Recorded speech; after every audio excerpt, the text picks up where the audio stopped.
شب قدر زیادہ افضل ہے اور کچھ لوگ کہتے ہیں کہ شب ولادت افضل ہے۔ دونوں گروہوں کے درمیان اختلاف ہو جاتا ہے۔ جب معاملہ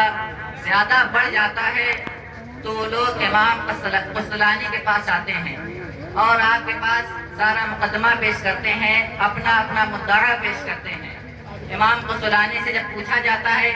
آپ کے نزدیک کیا، آپ کی رائے کیا ہے،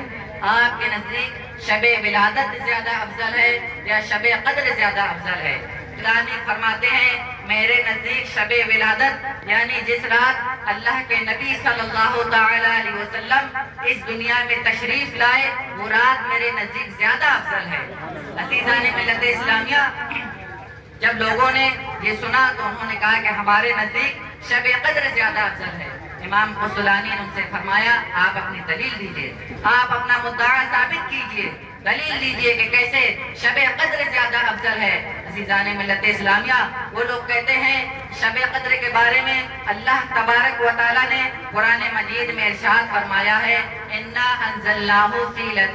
لَيْلَةِ الْقَدْرِ کہ ہم نے شب قدر میں، اے نبی ہم نے شب قدر میں قرآن نازل کیا ہے، لہذا جس رات قرآن نازل کیا جائے وہ رات زیادہ افضل ہوا کرتی ہے۔ اور وہ ایک دوسری دلیل دیتے ہیں کہ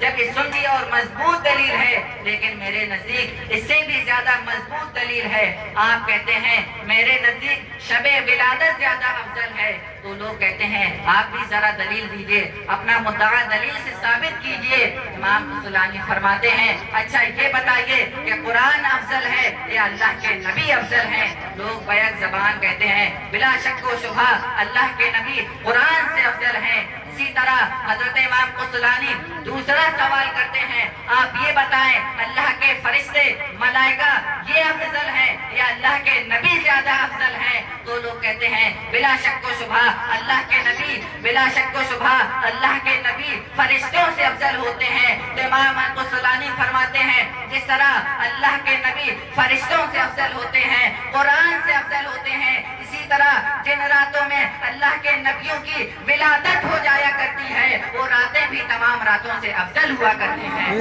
وہ راتیں بھی تمام راتوں سے بھی زیادہ افضل ہوا کرتی ہیں۔ تو عزیزان ملت اسلامیہ، اس طرح امام قسطلانی اپنا یہ مقدمہ، اپنا یہ مدعا جیت جاتے ہیں۔ اب آئیے شب ولادت رسول صلی اللہ علیہ وسلم منانے کے تعلق سے امام زوجی فرماتے ہیں کہ جس نے اپنے گھر پہ، اپنے محلے میں، اپنے گاؤں میں ولادت رسول صلی اللہ علیہ وسلم منائی، پروگرام کیا، محفل میلاد منعقد کی اور اس نے اس میں 100 روپے خرچ کر دیے تو اللہ تبارک و تعالیٰ اس 100 کے بدلے میں اس کو 1000 عطا فرمائے گا۔ اور آگے ارشاد فرماتے ہیں اس کو یہ 1000 رب تعالیٰ جو بدلہ عطا فرمائے گا وہ تو اس دنیا کا ہے، لیکن جو شب ولادت، جو اللہ کے نبی کا میلاد مناتا ہے، اللہ کے نبی قیامت کے دن اس کی شفاعت بھی فرمائیں گے۔ برادران اسلام، ہم اور آپ اسی نبی کی ولادت بیان کرنے کے لیے، ان کی محفل سننے کے لیے حاضر ہوئے ہیں۔ اب آئیے ایک آخری بات آپ کے سامنے عرض کرتا ہوں، اس کے بعد آپ کے سامنے سے رخصت ہو جاؤں گا۔ چنانچہ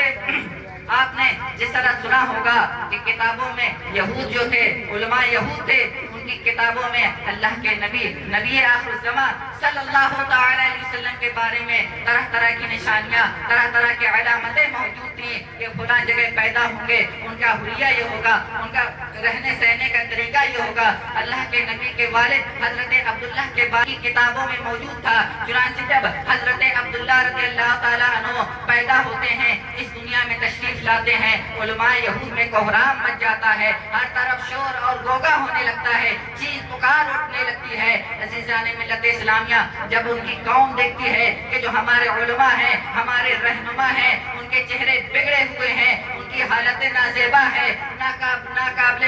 ناگفتہ بے ہے، عزیزان ملت اسلامیہ، وہ لوگ اپنے علماء سے پوچھتے ہیں کیا معاملہ ہے، کیا معاملہ ہے، آپ لوگوں کے چہرے کیوں بگڑے ہوئے ہیں، چہرے کیوں اترے ہوئے ہیں؟ وہ کہنے لگتے ہیں ہماری بنی اسرائیل سے اب نبوت جانے والی ہے، ہم سے نبوت ختم ہو جائے گی۔ وہ ان کی قوم کہتی ہے ایسا کیوں؟ کہنے لگتے ہیں 2 پتھریلی زمینوں کے بیچ ایک بچہ پیدا ہو گیا، 2 پتھریلی زمینوں کے بیچ ایک بستی ہے، اس بستی میں ایک بچہ پیدا ہو گیا، اس بچے کے بدن سے اللہ اس بچے کے